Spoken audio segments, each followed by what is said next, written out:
At just 18 years old, Kylian Mbappé embarrassed the world's best defenders.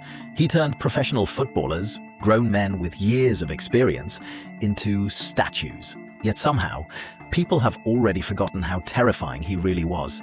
So, just how good was young Mbappé? Not the version who wins Ballon d'Ors, not he captain, not the superstar with the sponsorship deals. The teenager, the one who came out of nowhere and made the entire footballing world stop and stare. To understand it, you have to go back to Monaco, a club known for producing talent, not super teams. Nobody expected what was about to happen there. A skinny teenager was training with the first team. Coaches noticed something strange. He wasn't just fast, he processed the game faster than players twice his age. Then, in December 2015, he made his debut. He was 16. Most players his age were still playing in academy games nobody watched. He was already on the biggest stage in French football. But here's the strange part. He didn't look nervous. He didn't look overwhelmed. He looked like he belonged there all along. Within months, he was starting. Within a year, he was terrifying entire defenses. And then came the season that changed everything. 2016 to 2017.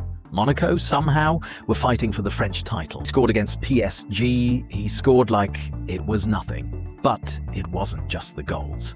He'd already gone the other way. People started using one word to describe him: unplayable, because his speed wasn't normal speed. It was something else.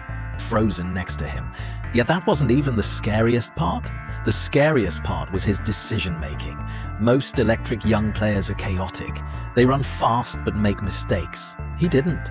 Even at 17, he already knew when to slow inside an 18-year-old body.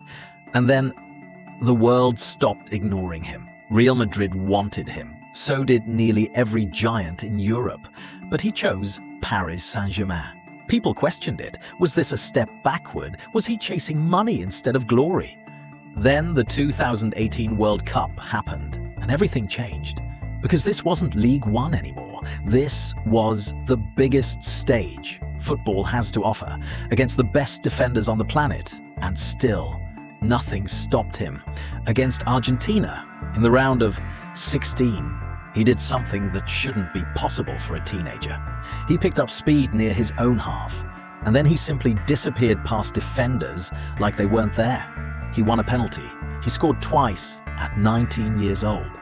In a World Cup knockout match, people saw Ronaldo Nazario, not Cristiano, the original Ronaldo, the Brazilian phenomenon whose speed and explosiveness once broke the sport in the 1990s, because that's what this felt like. Not just a good young player, a force that shouldn't exist yet. A month later, he became only the second teenager in history to score in a World Cup final. The first, Pelé. And suddenly, the world had to accept something uncomfortable.